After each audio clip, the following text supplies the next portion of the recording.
निस्वार्थ भाव सेवा करेगा, जो सेवा निस्वार्थ भाव करेगा वही इस परीक्षा में उत्तीर्ण होएगा, नहीं तो वो फेल ही हो जाएगा जी। इसमें केवल राम नाम ही सत्य है, और कोई उपाय नहीं कि गाड़ी पे बैठ के चले जाएंगे बच जाएंगे, घोड़े पे बैठ के बच जाएंगे, तब करने से बच। सच्चा साधु है तो उसकी ताड़ना तो तुरंत ही उसे मिलना शुरू हो जाएगी। जी जी। साधु सच्चा जो है वो जुबान से बोलेगा भी जी। ये हमारा सामान लेके चला गया है, कुछ नहीं, साधु का क्या ले गया, कुछ नहीं है, वो तो जिसका था वो ले गया। जी जी। देने वाला तू, लेने वाला तू, जी। तेरा तुझको अर्पण क्या लागे मेरा। साधु तो सच्चा साधु सच्ची आत्मा पे टिका है। महाराज जी बताते हैं कि हम घर में से किसी एक को साधु जो बनता है तो उसकी कई पीढ़ी तड़ जाती हैं, तो इसके पीछे क्या कारण है? तो इसके पीछे ये कारण होता है, जैसे एक साधु जो है, एक पेड़ मान लीजिए साधु हो गया, एक छायादार पेड़ वृक्ष हो गया जी। एक साधु के लिए एक छायादार वृक्ष की उपाधि में दे रहा हूँ जी। आपकी वाणी के अनुसार। तो इसमें एक छायादार वृक्ष मान लीजिए, जैसे एक वृक्ष तो एक है, उसकी छाया चारों तरफ फैलती चली जा रही है जी।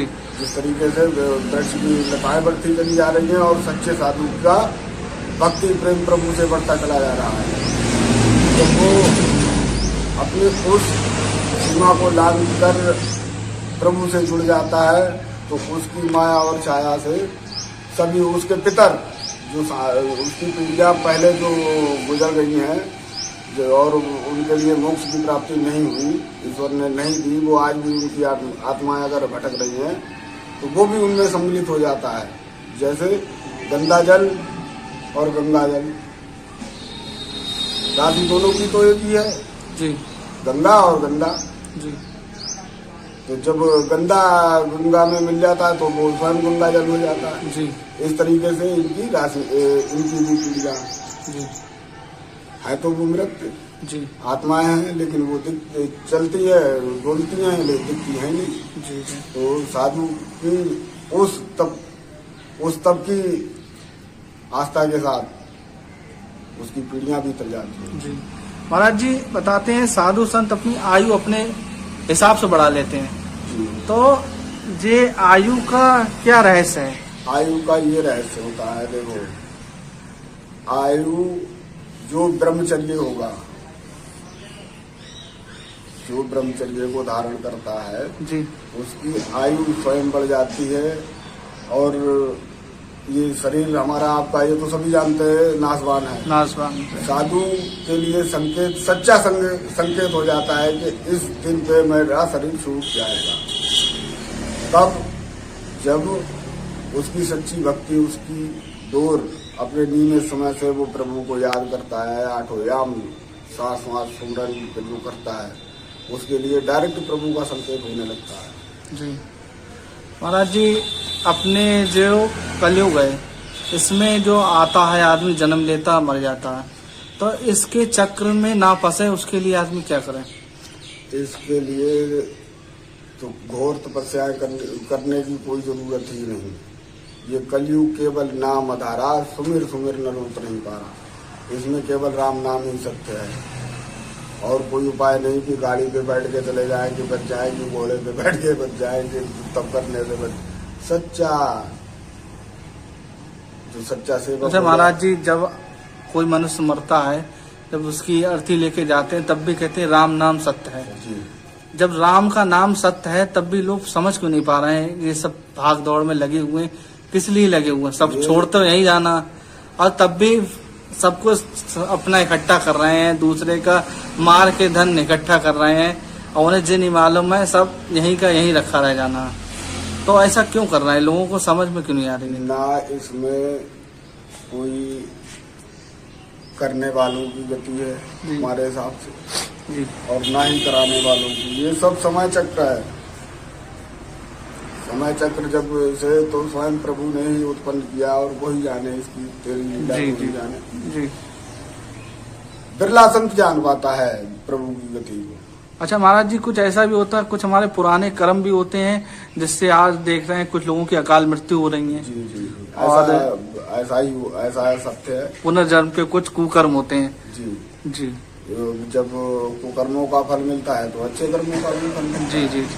अच्छा महाराज जी, ऐसा देखने में आता है जो ज्यादा पूजा पाठ करता है उसके जीवन में सबसे ज्यादा कठिनाई आती है। तो ऐसा क्यों होता है? हम तो पूजा पाठ कर रहे हैं, हमारी दिक्कत सबसे ज्यादा आ रही, और जो दूसरे की जमीन जायदाद छीन रहा है, गलत काम कर रहा है, वो तरक्की प्राप्त कर लेता है। ऐसा क्यों है?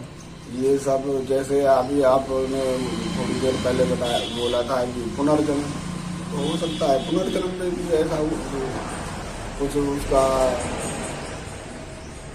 कर्म ऐसा गलत हुआ हो तो उसे भोगना पड़ रहा है। आज उसे उसका भोग मिल रहा है, तो जैसे उसे एक भाला छिपना था और उसके सुई ही चुप गई। भक्ति भाव करने वाले का ऐसा ही होता है, जो प्रभु की भक्ति करता है तो उसे कष्ट तो मिलता है। जो कर्म गलत हुआ है इस काया से, तो उसका फल तो निश्चित भोगना है जी। तो ज्यादा नहीं, थोड़ा मिलेगा। भक्ति कर ली जी, प्रभु से डोर लगाने लगे तो भक्ति के अनुसार ज्यादा की बजाय उसे कम मिलना। जी ऐसा होता है महाराज जी। भक्ति का एक सही मार्ग क्या है? जैसे हम अगर किसी भगवान की भक्ति कर रहे हैं तो ऐसा क्या सही रास्ता क्या है जिस हिसाब से सही तरीके से हो भक्ति? क्योंकि आजकल क्या है, कुछ भी करने लगता आदमी, हर चीज के एक नियम है। तो महाराज जी उसके नियम क्या है?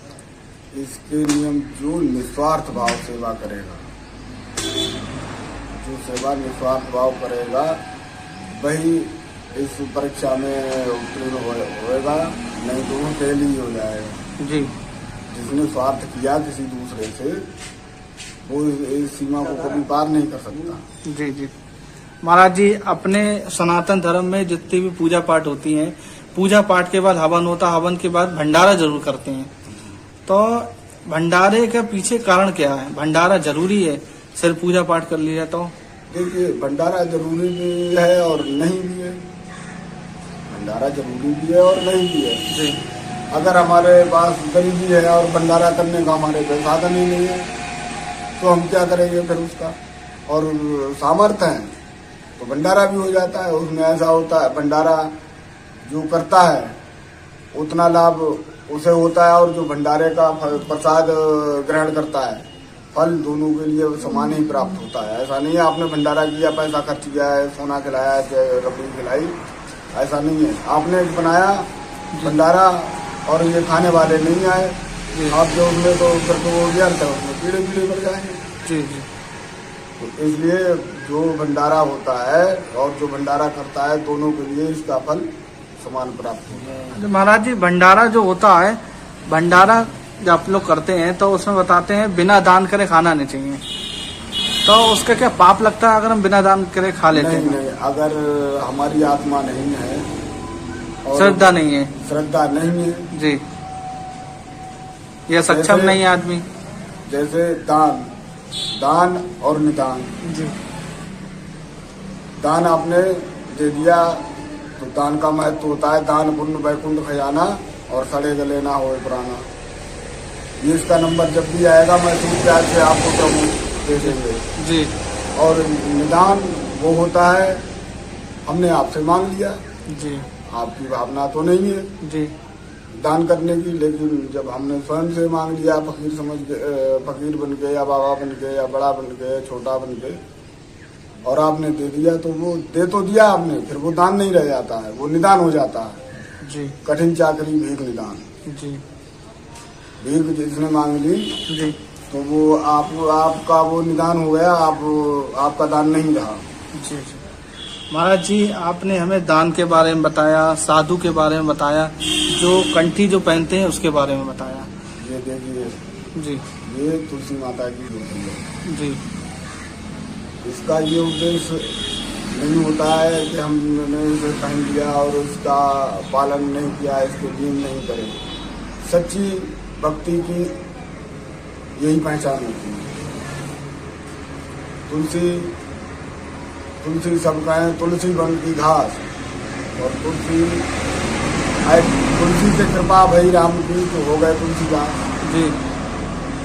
वो तुलसीदास हो गए और हमने इसे धारण कर लिया तो हम इसके दास हो गए। जी दास का मतलब होता है फ्री का नौकर। जी तो हमें जो भी इनके कार्य हैं जी वो हमें निस्वार्थ भाव करना चाहिए। जी। महाराज जी, इसके नियम भी तो बहुत होते होंगे। जब आप कहीं जी जी। लघु शंका दीर्घ शंका के जाते हैं तो इसे उतारना पड़ता क्या? नहीं, ये ब्रह्म फांस में ये जो जनेऊ में जो ये डाल रखी है ये ब्रह्म फांस कहलाती है। जी इसमें कोई गांठ नहीं होती है, बस ये जो अंतिम गांठ होती है यही गांठ होती है। जी ये जो जहाँ से भी इसका ये बंधन है इसमें कोई गांठ नहीं होती है। जी। तो इसके लिए ब्रह्म फांस कहते हैं। तो ये महाराज जी अपवित्र नहीं होती है? जी नहीं। जी जी। अपवित्र, अब जब ये शरीर ही हमारा अपवित्र है तो कोई ये जरूरी है ये शरीर पवित्र है? ये तो जब ये स्वयं गंदगी से बन के तैयार हुआ तो हम इसे पवित्र कैसे कह सकते हैं? जी। बचाने के लिए इसके सत्कर्म हैं जो गुरु महाराज ने हमें इसके मंत्र बताए हैं, इसकी सेवाएं बताई हैं, उनके आधार तो पर। महाराज जी, आपका पूरी दिनचर्या क्या रहती है सुबह से शाम तक की? दिनचर्या में ऐसा होता है, हम अपना जब तक ये सुबह ही उठते हैं अपना आसन में अपने झाड़ू बाड़ू करते हैं, हम स्वयं आप ही करते हैं? जी, हम किसी से नहीं कहते हैं कि हाँ बच्चा आप कर दो, ये तो प्रभु का कार्य है, हमारे बाप का कार्य नहीं। जो करेगा इसका फल वो पाएगा। जी, हम किसी को नहीं कहते। हम अपना पहले तो उठेंगे, झाड़ू लगाएंगे, झाड़ू के बाद अपना स्नान किया और स्नान करने के बाद और भी गाँव के भगत लोग आ जाते हैं 1 2 4। उसके बाद अपना जो भी अपना हनुमान चालीसा करना है, प्रभु की स्तुति बोलना है, गुरु महाराज की वंदना करनी है, अपने आश्रम के देवताओं का नाम लेना है, उनके भी मंत्र लेने हैं, करने हैं अपने। तो ये इसके लिए हम दिखावा नहीं करते हैं जी जी कि लो जी हम बैठ गए तो हम बैठ के ही ऐसा कार्य करते हैं जी। हम अपना चलते भी रहते हैं और अपने साथ के भक्तों को भी जो भी इनके लिए सुनने नहीं देते हैं जी। अपना मन ही मन अपना स्तुति अपना कार्य भी कर रहे हैं, जो इन भक्तों के लिए दिखावटी कार्य है वो भी कर रहे हैं और जो अपना स्तुति करना है वो भी बोल रहे हैं। जी जी। महाराज जी, अपने आज आश्रम में तो कीर्तन कब कब होता है? ये कीर्तन सोमवार तो निश्चित है, आज होगा। आज भी सोमवार है और हर सोमवार में निश्चित है। और पास में ही हमारे भगत लोग जो हैं अपने साज बाज बजाने वाले, हारमोनियम बजाने वाले जी। और इधर हमारे पहलवान जी जो बराबर में बैठे हुए हैं, ये भी हमारे भजन कीर्तन के सदस्य हैं जी। बहुत अच्छा है प्रभु संकेत। ये सबसे बड़ी बात तो ये है कि ये जो मुसलमान होते हुए जी और हिंदू भजनों के लिए ये बहुत अति सुंदर शोभा देके गाते हैं जी, हमारे समाज की शोभा बढ़ा देते हैं जी। महाराज जी सीताराम। जय जय सीताराम। एक बार बोलिए राजा रामचंद्र भगवान की जय, रमापति महादेव की जय, रमापति रामचंद्र की जय, कृष्ण बदलाऊ जी की जय, स्थान देवता की जय, अपने अपने श्री गुरु गोविंद की जय, जय गौ माता की जय, बरोड़ देवता की जय। सीताराम महाराज। जय जय सीता।